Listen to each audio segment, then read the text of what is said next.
What's going on, guys? Radio Graffiti here, and today I want to talk to you guys about the new Fantastic Four movie, Fantastic Four: First Steps. Marvel has been trying to make a good Fantastic Four movie for a very long time, and now that Marvel's first family is in the MCU, how did they do? Did they finally pull it off, or have they fallen right back on their face again? I don't care what anybody says, I still like the 2005 Fantastic Four movies. Just from nostalgia. I thought those movies were neat. But I think this might just be the best Fantastic Four movie. I don't think anyone's really going to argue with that. And it may just be one of the best superhero movies of the year. I would say Fantastic Four, Superman, and Thunderbolts are kind of around the same as far as quality is concerned. But yeah, really liked Fantastic Four a lot more than I thought I would. Because the trailers looked kind of mid. But the movie's actually pretty good. One of my favorite things about the film is the action, whenever it does occur. There's an action scene about the middle of the movie where the Fantastic Four go to confront Galactus, and then Sue's water breaks, they have to go onto the ship and get out of there. It's just so intense. I really like the way they handled it. Just them meeting Galactus for the first time, and then Sue's water breaks. Oh, we gotta hurry up and get out of here. This guy wants to take your kid. And then Silver Surfer's chasing them. They're like flying around black holes and shit. It feels like something out of a Star Wars movie. It was just so cool and just intense. You're like, how are the Fantastic Four going to escape from Silver Surfer? Because she was just on their ass. But yeah, I think that's got to be like the best scene of the movie. Might just be one of the best superhero movie scenes of the entire year. It was just so good. And I also like the third act fight scene as well. It's just so neat seeing these guys with these totally different powers, using them against Galactus. You know, you got Johnny throughout the film, he's constantly in his flame on mode, which looks really cool. And Ben, he doesn't really get much to do, but, you know, every now and then he'll like smash a building or pick up a car. I feel like Ben was done a little bit better in the first Fantastic Four movie back in 2005. You know, I feel like I understood his character a lot more there. Whereas with this version, I don't really know much about how he feels. I don't know much about this guy. He's kind of just seems like he wants to kill himself, like throw himself off a bridge. But yeah, he's also like super nice around kids and all that. So it's like, I don't know, man. I don't know what's going on with this character. And Pedro Pascal as Reed Richards, he's very distracting. It took me about a good 20 to 30 minutes to kind of warm up to the fact that Pedro Pascal is playing Reed Richards. Okay. I gotta kind of put that into my mind because it's so hard to separate Pedro Pascal and just see the character because he's become just so big lately because everyone's always complaining about how much he's in every movie nowadays. So it's like, all I see is Pedro Pascal. I can't even see Reed Richards, the character. And then Vanessa Kirby as Sue Storm, she might just be one of my favorite characters of the entire movie. But honestly, the casting as far as Pedro and Human Torch goes, you probably could have picked somebody better.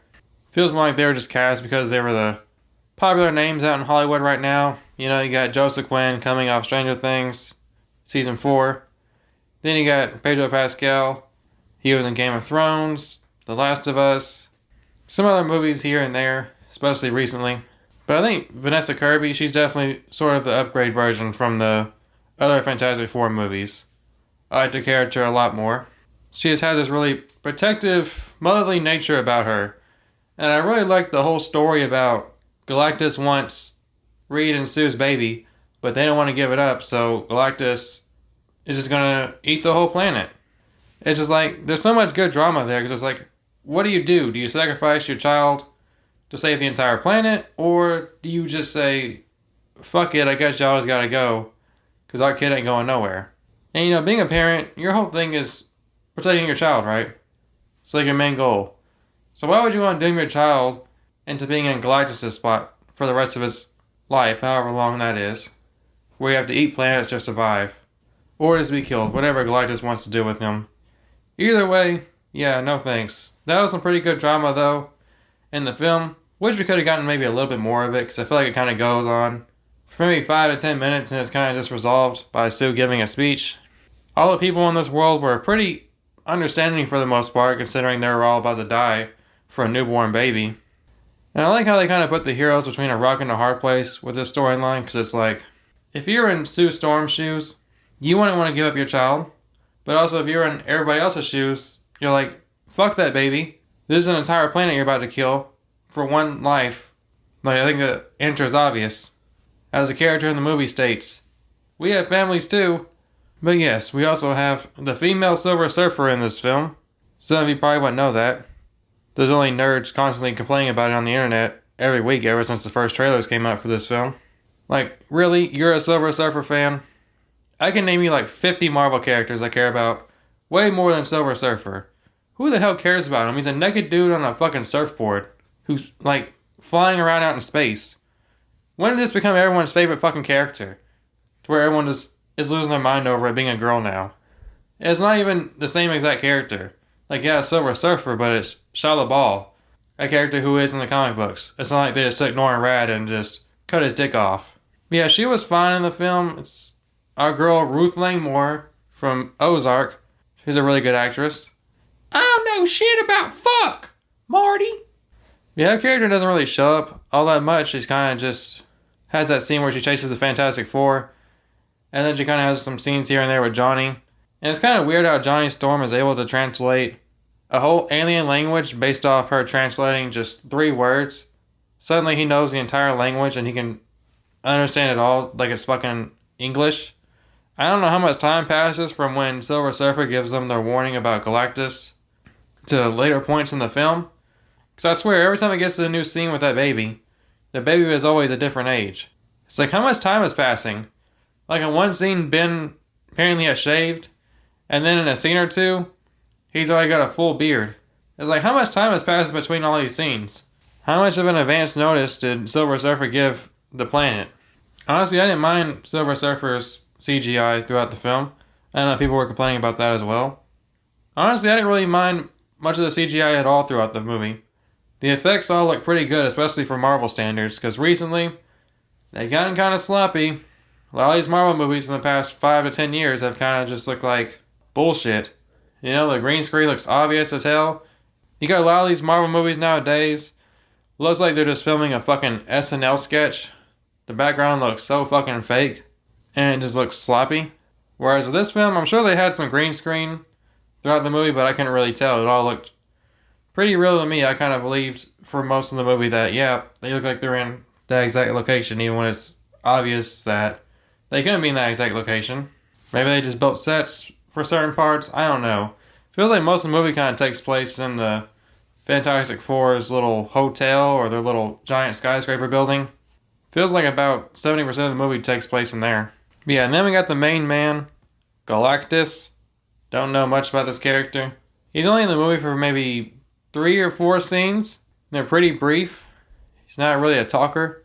I feel like the whole antagonist side of the film was kind of weak. I mean, Galactus was cool for the scenes he shows up in, I guess, but I mean, why is the movie so short?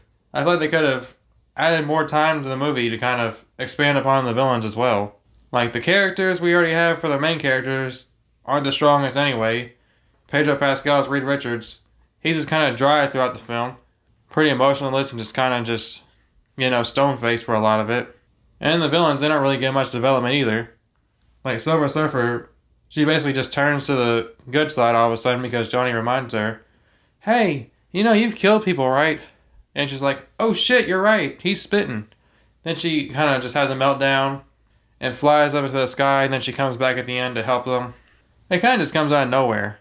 You know, like Johnny's about to sacrifice himself to defeat Galactus, and then Shalla-Bal, she kind of just like comes out of nowhere. And it's like, girl, either you were just hovering around up in the sky watching the fight the whole time, just waiting for the perfect moment to come in, or you have some damn good timing. Because where are the odds she comes this exact second that Johnny's about to kill himself to get Galactus through that teleporter? And I've seen people bitching, even before this movie came out. It was like a month or 2 when this leaked. There was articles coming out and stuff talking about, oh, Sue Storm and Silver Surfer, they're going to defeat Galactus all by themselves. The men aren't going to do shit. Oh, Marvel's gone woke. Another girl boss movie. And it's like, that's not the case at all if you actually watch it. Like, Sue Storm was a big help in defeating Galactus, sure. Well, they didn't really defeat Galactus. They kind of just made him fuck off for a long time. That's basically all they did. They don't actually kill Galactus or to really defeat him they kind of just make them go away for a while. I forgot how long. I think Reed said something about millions of years or some shit. But yeah, anyway, that scene was pretty cool when Sue Storm just kind of just letting out everything she's got on Galactus, and then she just kind of dies. But none of that would have happened if it weren't for Reed's plan. None of that would have happened if Johnny wasn't about to sacrifice himself. Because Sue pushes Galactus through the portal, but it doesn't really work because he's coming out. The Fantastic Four were about to be screwed. So Johnny was about to sacrifice himself to finish the job. But lucky for him, Silver Surfer comes in. And then Sue would have been flat dead if it weren't for the Thing putting little Franklin Richards on Sue Storm. I kind of knew it was coming. When I seen Sue passing out, I was like, okay, yeah, she's gonna die and then the baby's gonna bring her back. I don't even know anything about Franklin Richards like that. I just had a feeling, I was like, they've been hyping this baby up the entire movie. I'm sure they're gonna bring her back to life with the baby somehow. And sure enough, that's what happens. But yes, Marvel Studios' Fantastic Four First Steps. I think it's a pretty good movie. I would highly recommend check it out, even though I just basically spoiled the shit out of it for you. But yeah, is Marvel back? Well, back from what? I think they've had pretty good movies since Avengers Endgame. I don't know why everyone always compares the latest Marvel movie to Avengers Endgame. It's like, do you know we've had so many good movies since Avengers Endgame? Some that are probably even better than Endgame. So yeah, I really enjoyed the film. But what did you guys think about Fantastic Four? Were you a little disappointed? Or did it meet your expectations? Let me know what you guys think down in the comment section down below. And what did you think about that end credit scene with Dr. Doom? It was kind of just a nothing burger. It was just basically telling us, Dr. Doom's here for a little baby Franklin. His cape looks cheap as shit. Somebody needs to get Dr. Doom a better cape. Looks like he got that shit from Party City. But yeah, that's all I got for the day. Hope you guys enjoyed the video. And I'll see you guys next time.